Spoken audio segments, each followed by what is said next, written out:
Nous allons pouvoir reprendre pour la situation numéro 2. Mesdames et messieurs, la Cour.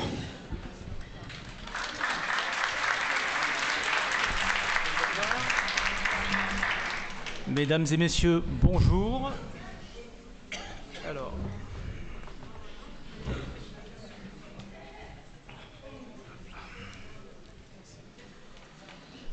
Alors, je rappelle les faits qui nous amènent aujourd'hui à nous rencontrer. La masse l'envol, représentée par son avocat, Maître Fluder, comparaît pour une non-assistance à personne en péril sur la personne de M. Alexandre Goudal. Par ailleurs, Madame Alejandra Goudal, mère de Alexandre, demande indemnisation du préjudice subi. Le jeune homme a 25 ans, il a été hospitalisé pour des déchirures anales après s'être introduit un balai de toilette dans le rectum aux fins de masturbation. L'enquête et l'instruction ont établi que M. Goudal est accueilli en masse et est atteint de troubles du spectre autistique. Il a aussi été établi que toute l'équipe intervenante dans son accompagnement était informée à des degrés divers de ses pratiques masturbatoires et des difficultés pour lui de les assouvir. Les professionnels ont précisé aux enquêteurs que l'accompagnement dans ces pratiques sexuelles n'était pas de leur ressort. La parole est donnée au ministère public. Monsieur le Président, Mesdames et Messieurs les membres du jury,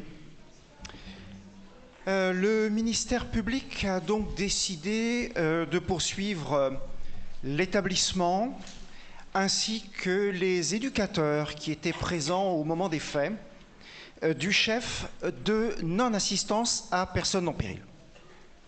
Alors, pour bien comprendre de quoi il s'agit, je vous donne lecture de l'article 226.3, deuxième alinéa du Code pénal, qui précise que sera puni de 5 ans d'emprisonnement et de 75 000 € d'amende quiconque s'abstient volontairement de porter à une personne en péril que, sans risque pour lui ou pour les tiers, il pouvait lui prêter soit par son action personnelle, soit en provoquant un secours. Voilà pour les éléments de l'infraction. Alors l'enquête et l'instruction ont démontré un certain nombre de faits sur lesquels je ne reviendrai peut-être pas forcément en détail, mais surtout, ce qui est important de préciser, ce sont les éléments qui vont permettre de démontrer qu'il y a bien eu non-assistance à personne en péril. Alors j'insiste, l'expression commune de dire personne en danger est inexacte, puisque la différence entre le danger et le péril, c'est que le danger est hypothétique, alors que le péril, lui, est certain et actuel. C'est-à-dire qu'on sait que si l'on n'intervient pas, alors il y aura une situation dramatique. Donc, la première chose qu'il va falloir démontrer, c'est que le péril est actuel ou imminent. La seconde chose, je vais démontrer que l'institution et les professionnels avaient connaissance de la situation de péril. Je vais aussi démontrer que l'établissement et les professionnels se sont volontairement abstenus d'intervenir pour empêcher les blessures dont M. Goudal est victime. Et enfin, il sera très facile de démontrer qu'il n'y avait aucun risque pour les professionnels ou pour les tiers à intervenir. Voilà ce qui constitue la non-assistance à personne en péril. Alors, sur l'existence d'un péril, bien. Comme ça a été rappelé, M.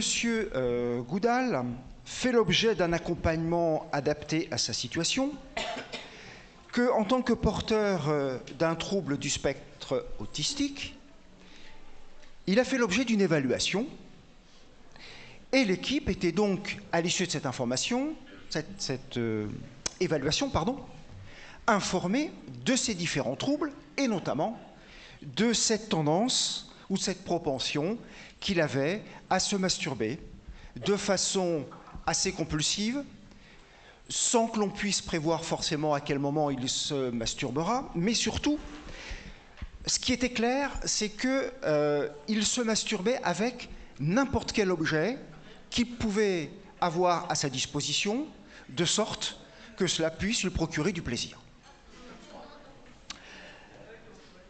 De ce fait, en laissant à la disposition de M. Goudal un certain nombre d'éléments, dont le fameux balai des toilettes, à sa disposition dans sa chambre, faisait à l'évidence courir un risque que les professionnels ne pouvaient pas ignorer. Quant à l'abstention d'intervenir ou de déclencher des secours,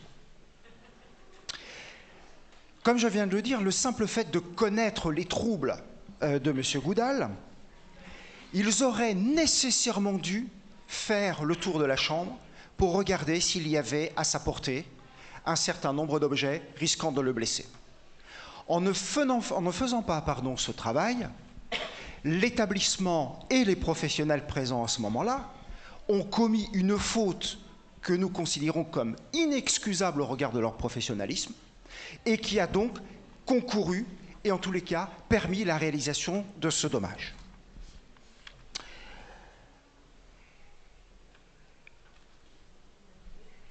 Par ailleurs, il n'y avait aucun risque pour les professionnels à intervenir. L'enquête a démontré que M. Goudal est une personne qui est calme, qui ne fait l'objet d'aucun accès de violence, mais surtout, on rappellera quand même que les professionnels sont formés à la gestion de ce type de risque. Il est impossible, et en tout cas irrecevable, de considérer que l'établissement a laissé des professionnels accompagner des personnes en situation d'autisme sans les avoir formés, préparés à intervenir en cas de situation particulière. Bien.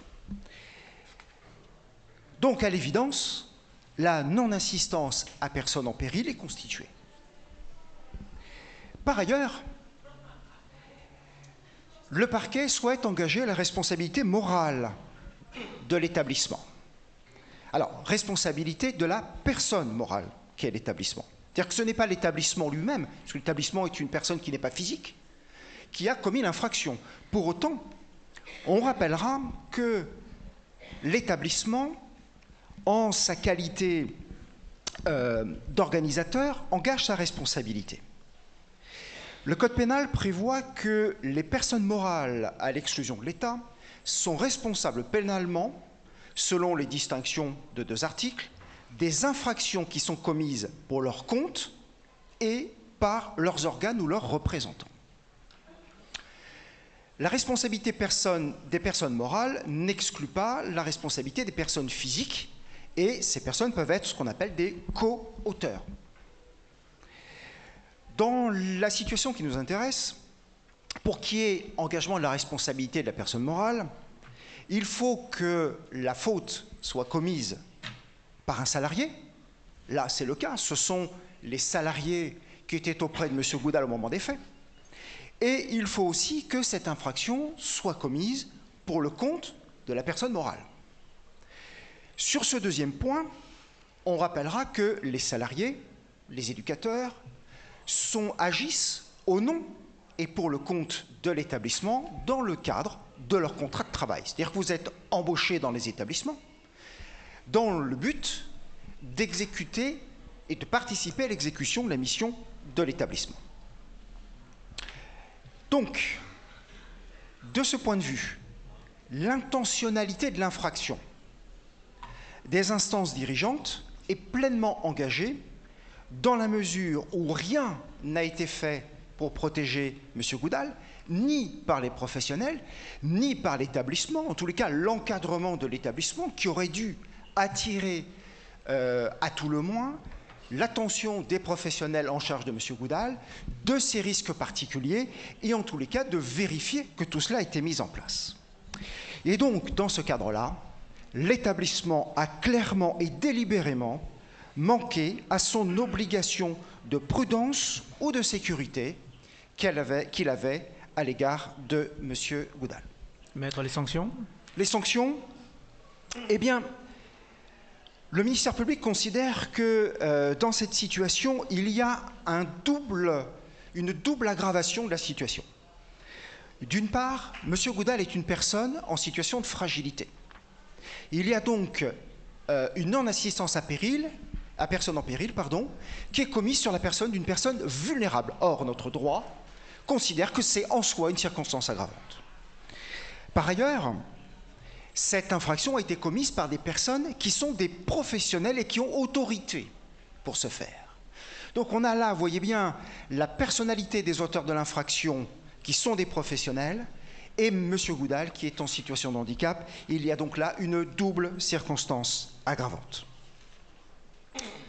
Alors, dans ces conditions-là, le ministère public requiert, à l'encontre de chacun des professionnels qui étaient présents au moment des faits, une peine de prison d'1 an avec sursis, avec une mise à l'épreuve de 3 ans et une amende de 10 000 € par professionnel.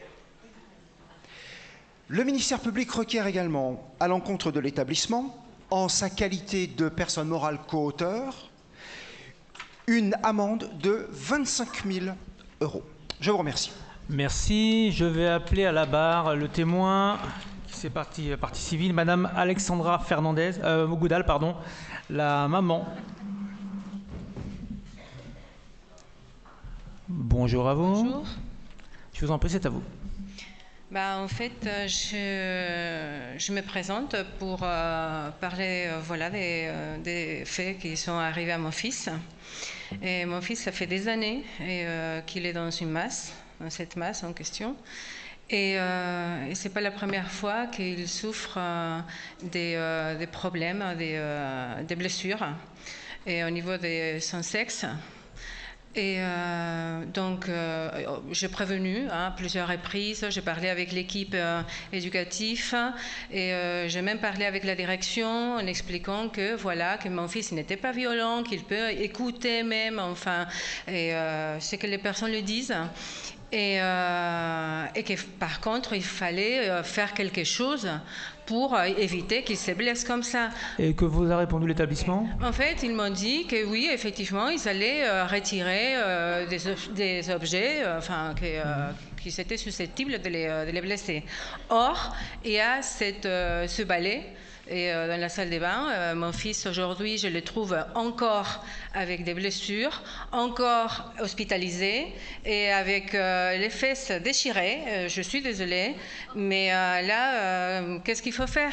L'équipe n'écoute pas, tout le monde s'en fout. Enfin, et moi, c'est mon fils, je suis en détresse, je ne sais pas quoi faire. J'ai déjà parlé avec tout le monde apparemment, il s'en fout. Je fais quoi? Qu'est-ce que je fais? Le responsable d'établissement vous a reçu à la suite de votre plainte ou pas? Pardon? Le responsable d'établissement vous a reçu à la suite de votre plainte? Bien sûr, j'ai parlé. En fait, ils m'ont dit que, un balai, ils ne pensaient pas que ça pouvait être... Or, ils savent que mon fils, il met tout objet qu'il trouve, il l'introduit dans son anus. Donc, mon fils, il a des pulsions et ça peut arriver à n'importe quel moment. De la journée, de la nuit, il les fait, ça arrive toujours dans sa chambre, donc c'est pas un espace non plus, voilà, c'est un espace réduit, donc je pense quand même qu'on peut être vigilant et voir les ustensiles qui peuvent faire mal ou pas.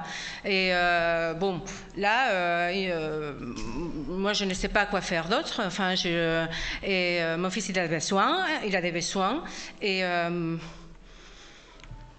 qu'est-ce que je fais en tant que mère? Je fais quoi? Parce que mon fils il a besoin d'être soulagé et j'entends que l'équipe éducative n'est pas là pour les masturber. Je peux comprendre ça.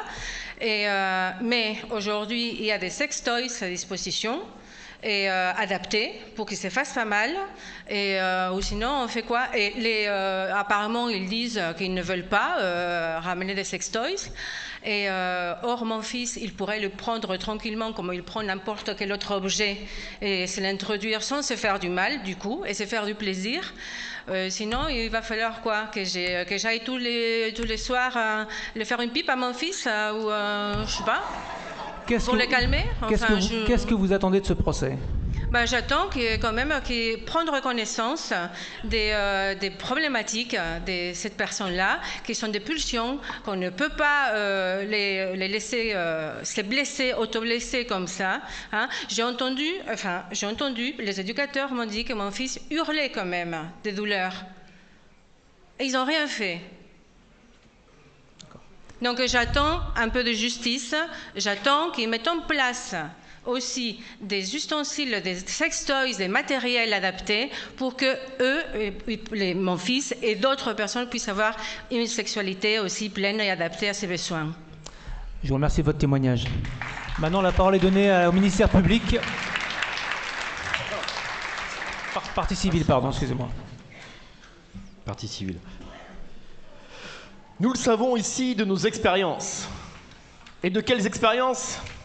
Eh bien, comme nous, combien sommes-nous ici à nous être masturbés? En posant cette question, bien entendu, je ne veux pas offenser la Cour. Rassurez-vous, je n'attends aucune réponse. Et d'ailleurs, je ne vous donnerai pas ma réponse, vous ne saurez rien de mes pratiques. Rien. Nous parlons là ici de personnes en situation de handicap. Pourquoi je pointe du doigt cette spécificité? Oh, un détail. Juste un détail. Après ce procès, qu'allons-nous faire? Eh bien, nous allons aller manger de nos deux mains. Nous allons tenir notre sandwich dans une main, notre verre dans l'autre. Mais il y en a certains qui vont avoir besoin de rebords d'assiettes, de couverts adaptés, de textures modifiées. Oh, un détail. Juste un détail.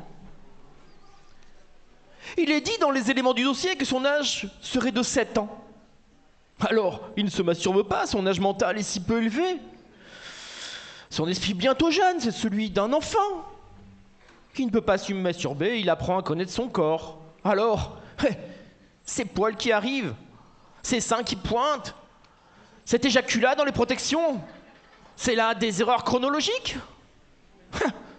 Le handicap n'empêche pas la masturbation. Oui, il existe des pratiques masturbatoires tout à fait conformes. Mais il existe aussi des pratiques masturbatoires totalement pulsionnelles, inadaptées, dangereuses. Une brosse à cheveux. Et je parle pas du côté manche, la rigidité des pics, côté brosse, ça procure tellement de plaisir. Oh, juste un détail, me direz-vous. Juste un détail, non. Le témoignage d'une situation connue. Une poupée Barbie.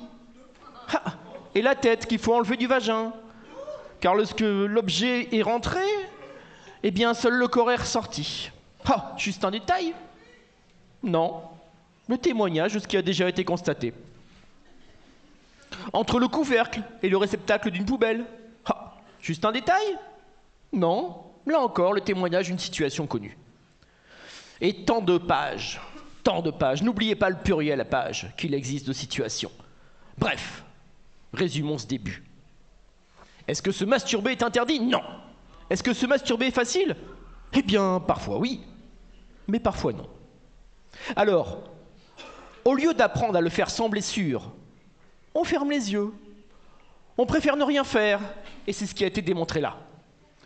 Je n'ai aucun doute, mais absolument aucun doute que vous savez parfaitement soigner quand ça saigne, quand ça pique, quand ça s'infecte.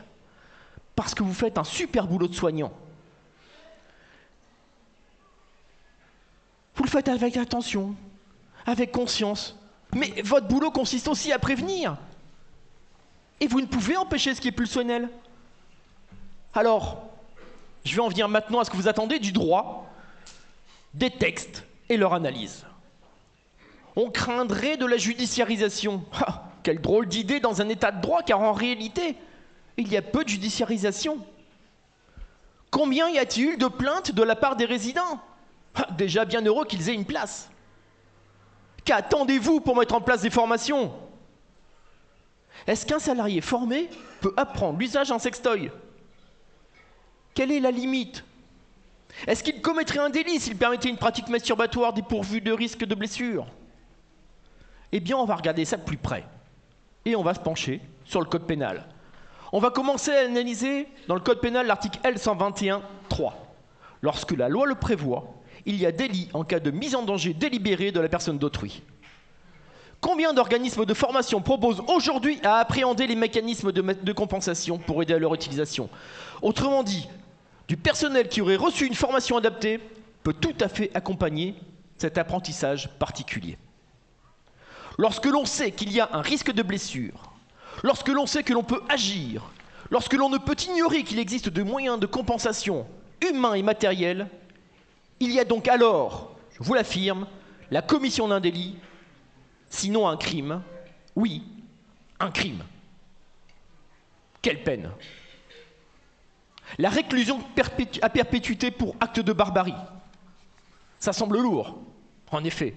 Mais laisser un jeune homme s'enfoncer dans le rectum, la brosse des WC, alors que je viens de démontrer que vous auriez pu faire autrement, que vous auriez dû faire autrement, alors, c'est quoi? Que nous dit l'article L222-14 du Code pénal?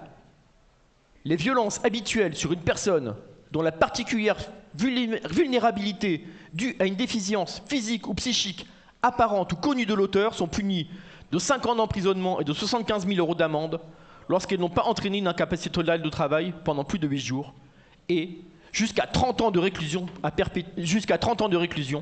lorsqu'elles ont entraîné la mort de la victime. Cet article L222-14 traite des violences volontaires. Est-ce que l'ignorance ou l'imprudence peuvent être alors invoquées? Eh bien, j'ai démontré que vous pouviez, que vous deviez agir autrement. L'inattention ou la négligence ne peuvent donc pas être retenues. En conséquence, je demande une peine exemplaire. Et face à cette dilution de la responsabilité, difficile de définir qui est coupable. Vous tous, sans doute, le directeur en premier, l'organisme gestionnaire qui ne peut s'en décharger. Tous en prison? Ça n'aurait aucun sens. Mais au moins une peine avec sursis, proportionnée à chacun et au niveau de responsabilité. Ça viendra signifier, alors, qu'on vous demande de protéger. Oui, on vous demande de protéger et vous ne le faites pas. Alors c'est un délit. Cette condamnation permettra par la suite d'envisager le préjudice subi et l'indemnisation qui en résulterait. Je vous remercie, maître. La parole est à la défense. Non, le témoin.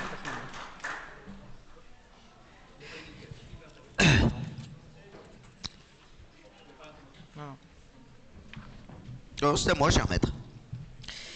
Excusez-moi, j'ai essayé, cher confrère, de vous suivre et puis je vous ai lâché au moment de la poupée Barbie.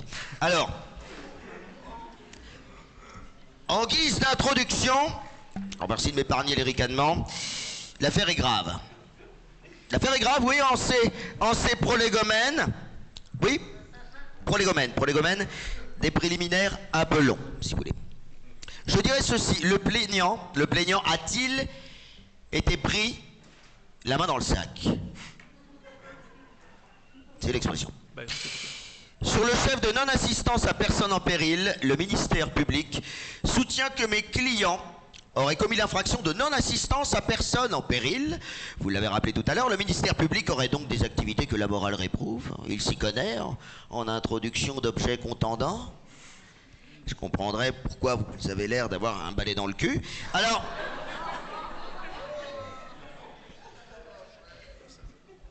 ça crachote, c'est l'émotion. Le public est loin, donc vous êtes à l'abri. Donc contrairement à ces propos, nous allons démontrer que l'infraction n'est pas constituée. En particulier, la notion de péril, élément clé de l'infraction, n'est pas avérée. Si M. Goudal souffre bien de TSA, ses réactions ne sont pas aussi imprévisibles qu'évoquées par le ministère public. Les moments de masturbation de la victime sont certes bien connus, mais ils n'ont pas de temporalité prévisible. Tout en connaissant cette tendance à la masturbation, l'équipe ne disposait d'aucun moyen de savoir ou de prévoir quand le résident se livrerait à cette activité. Vous imaginez un instant que l'établissement organise pour chaque résident un tableau Excel des parties de pugnetta, 5 contre 1 où je t'étrangle? Que dirait l'ARS, voyant sur le panneau d'affichage un tel agenda au nom explicite tel que planning branlette, tableau de la pignole, ou encore l'agenda de mes couilles. Bref.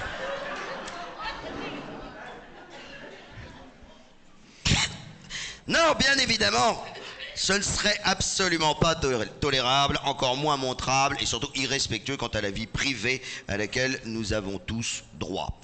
Dans ce cadre, M. Goudal a tout à fait le droit de faire ce qu'il souhaite avec le balai de toilette mis à sa disposition, généreusement, je le rappelle, par l'établissement.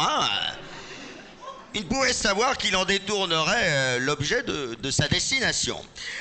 Entre parenthèses, je rappelle que le balai, nous n'avons reçu aucune plainte de sa part. Bref.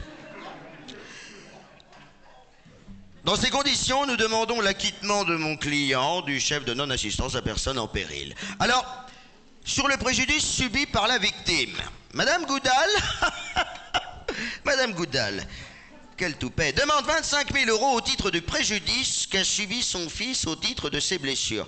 Comme l'aurait dit ma grand-mère, 25 000 balles, ça fait cher la branlette. Alors, dans la mesure où l'infraction n'est pas constituée, mon client demande que la partie civile soit déboutée de sa demande. En effet, cet engagement nécessite un préjudice, une faute de la personne à qui l'on demande réparation, un lien de cause à effet entre les deux. Vous êtes bien d'accord? Dans cette situation, il n'est pas possible de retenir une quelconque faute tant de l'établissement que des professionnels. S'il y a quelqu'un à accabler ici, j'aimerais insister sur ce point, c'est bien le fabricant de balais à toilette. Plus communément appelé aussi brosse à chiottes. Mais ce fabricant qui ne mentionne à aucun moment dans sa notice d'utilisation, je sais, je l'ai relu 10 fois, qu'il n'est pas recommandé, voire même contre-indiqué de s'introduire le susdit objet dans le fondement et encore moins du côté des poils. Comme moi, vous trouvez tout cela absurde? Nous sommes d'accord, je crains que de tels procès ne finissent par nous amener vers une américanisation de notre justice avec tous les excès que cela peut induire. Et cela n'est pas souhaitable pour une société dite civilisée, encore que quand je vois la tête de certains, je me demande si... Pour terminer, j'aimerais rappeler que nous sommes tous, et là je serai sérieux, nous sommes tous responsables de nos actes, que l'excuse de la maladie ne pourrait être recevable. TSA ou pas TSA? Enfin, est-ce que l'on imagine... Vous imaginez Dustin Hoffman dans ce film que vous avez tous vu, Rain Man? Vous imaginez Dustin Hoffman en train de se mettre un balai de chiottes dans l'air et être obligé d'appeler à l'aide? Tom, please, put off my ass this ballet. J'ai fait allemand première langue. Alors... Et là, Tom Cruise qui arrive, oui, et là, il délivre l'engin de... Parce que pour Tom Cruise, aucune mission n'est impossible, je le rappelle. Alors, merci pour lui. Si tu nous regardes, Tom... Venez-en au fait, maître. J'en viens au fait, et d'ailleurs, je conclurai sur ce proverbe africain, dont on ne salue jamais assez le bon sens... Proverbe que vous connaissez peut-être, qui gobe une noix de coco fait confiance à son anus. Réflexion qui fait son chemin. Je vous laisse sur cette réflexion en donnant la parole à Madame Maëva Goudon, éducatrice au moment des faits. Merci.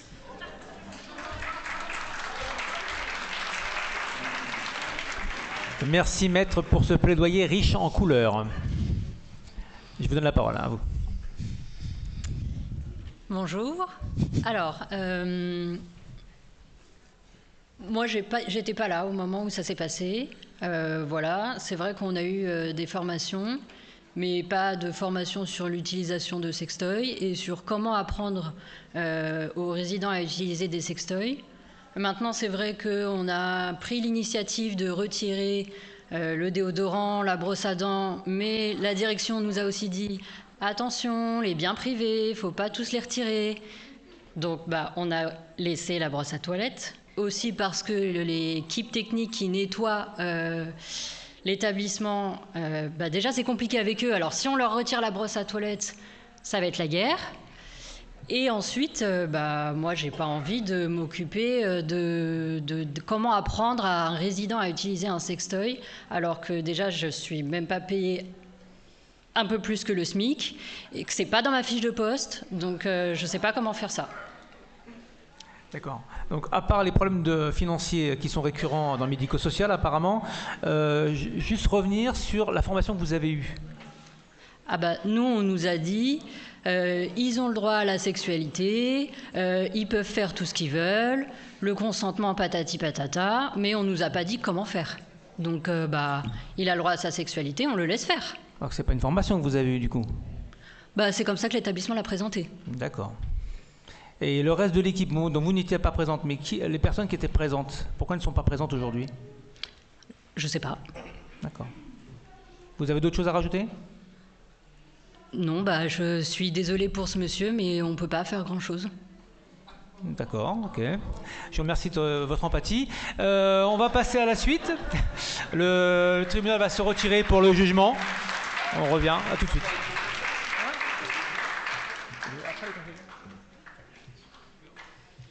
Ah oui, excusez-moi. Donc, en conclusion. Oui, mais... Vas-y. La défense. Alors, en conclusion, devant ce témoignage plein d'humanité, de compassion pour l'autre, de don de soi, merci, vous m'avez tiré la larme. Et je n'exagère pas. En conclusion, nous plaidons que l'établissement, pour sa part, n'a commis aucune faute. Les équipements mis à disposition dans les chambres sont conformes aux normes de sécurité et n'ont rien d'inhabituel. C'est le détournement du balai de sa destination par Monsieur Goudal qui est la cause exclusive du dommage. Il ne saurait donc fonder à demander une quelconque indemnisation car il est l'origine exclusive du dommage qu'il s'est causé. Et pour conclure, je souhaite vivement et sincèrement que nous trouvions, à l'instar de ce balai qui n'avait rien demandé, une issue heureuse dont nous pouvions nous extirper, qui fera date, je crois, dans les annales de la justice. Merci.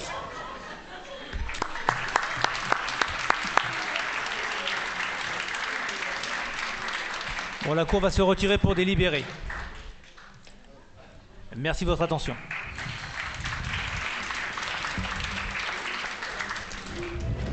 On va donc, comme tout à l'heure, passer parmi vous pour vous poser quelques questions et recueillir vos impressions. Elisa? De quoi? Ah, le temps de prendre un... Hop.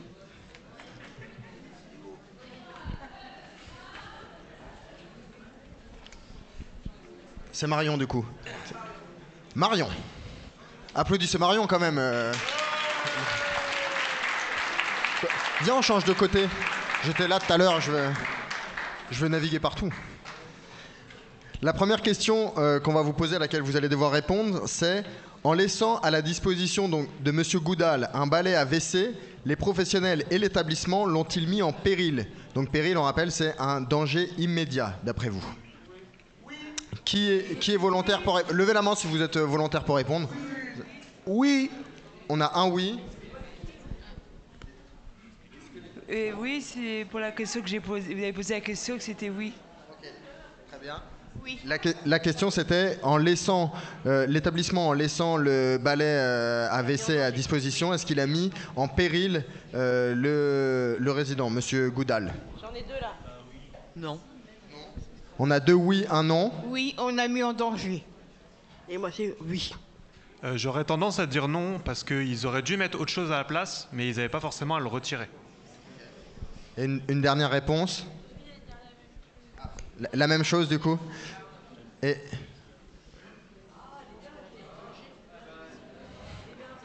Oui. Oui aussi? C'était quoi la question?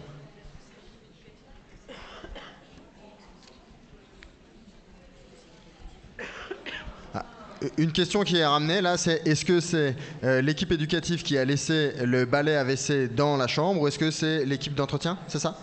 Et donc voilà, c'est ça. À qui la faute? On verra ce que le tribunal tranche derrière, mais merci. Ouais, vous participez beaucoup, à chaque fois on vous oublie pas, mais de toute façon on peut pas vous oublier, à chaque fois vous levez la main. Merci de votre participation. Je pose la prochaine question et on voit s'il y a des gens volontaires. S'il n'y a pas, je viens vers vous, ok? Deuxième question. Les intéressés couraient-ils un risque s'ils étaient intervenus? Donc les professionnels, l'institution, s'ils étaient intervenus, s'ils avaient retiré le balai à toilette et qu'ils avaient mis en place des sextoys par exemple, est-ce on aurait pu leur reprocher quelque chose d'après vous? Qui souhaite répondre? Non, je pense pas, surtout que la mère du jeune, qui est, je pense, sa tutelle, enfin, je sais pas, voilà, elle était tout à fait d'accord pour que son fils ait une vie sexuelle. Donc, il n'y avait rien, enfin, pas de problème. Donc, un non ici. De ton côté? Pas de volontaire? Moi, j'en ai ici, sinon. Pas volontaire pour la... Bonjour tout le monde. Moi, j'ai moi-même un appareil sextoy confié par les infirmières. On me dit comment l'utiliser. Je suis célibataire et voilà. Et je sais m'en servir correctement et il n'y a pas de problème sur ça. Voilà. Oui. Merci. Merci. Merci beaucoup du témoignage, donc parce qu'on vous a appris à l'utiliser. Donc ce qui veut dire que non, les professionnels ne risquaient pas quelque chose s'ils apprennent à s'en servir. Très bien, quelqu'un d'autre veut répondre? Ah, on a une réponse de ce côté-là. Après, promis.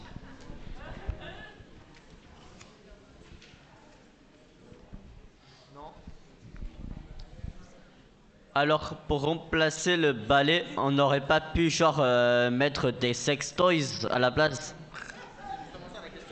C'est justement la question. Si les professionnels l'avaient fait, est-ce qu'ils auraient risqué quelque chose? Est-ce qu'on aurait pu les attaquer là-dessus, d'après vous?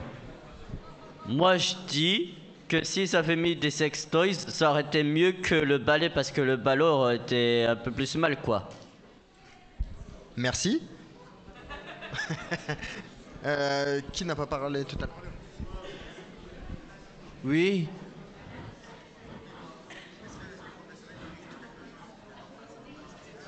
Oui. Oui, il risque quelque chose? Oui, c'était bien. Ouais, c'est ça là, ouais. C'est bien de mettre en place des sextoys. Et puis salut. Ok. Moi aussi. Non. Non quoi, il faut pas en mettre en place? Hop, excusez-moi. Et dernière question, je sais pas. Ah, toi Marion, t'avais. Vas-y. On n'entend pas? Je crois que le micro est éteint. Ah oui, ça marche moins bien. Bah, attends, j'ai quelqu'un ici en attendant. Je pense pour le sextoy, la professionnelle ne risquera rien. C'est plus hygiénique que le... Et c'est moi. Donc la professionnelle ne risquera rien. Très bien. Globalement, donc, ce qui ressort majoritairement, c'est que oui, ça aurait été bien de mettre en place et non, les professionnels ne risquent rien d'après vous. On va s'arrêter là-dessus. On va demander à la Cour de revenir pour annoncer son délibéré. Si la Cour est toujours là. Ah, de l'autre côté, un non. Très bien, de l'autre côté, on avait donc un non. La Cour, Monsieur le Président. Messieurs, dames, donc à l'issue des différentes personnes qui se sont exprimées, la Cour a décidé avec le jury, en vertu pour l'établissement, une amende de 5 000 €, une obligation de formation à l'ensemble des membres de l'équipe. Concernant les professionnels, y compris le directeur, les chefs de service et les professionnels, ils sont reconnus coupables, mais ils n'auront par contre pas de peine ni d'inscription au casier judiciaire. Cependant, c'est un rappel à la loi très musclé qu'il aurait fait, de mettre en place, en tout cas pour l'établissement, les formations nécessaires pour que ce genre d'incident ne se reproduise plus. Voilà, je vous remercie. Bonne journée, au revoir.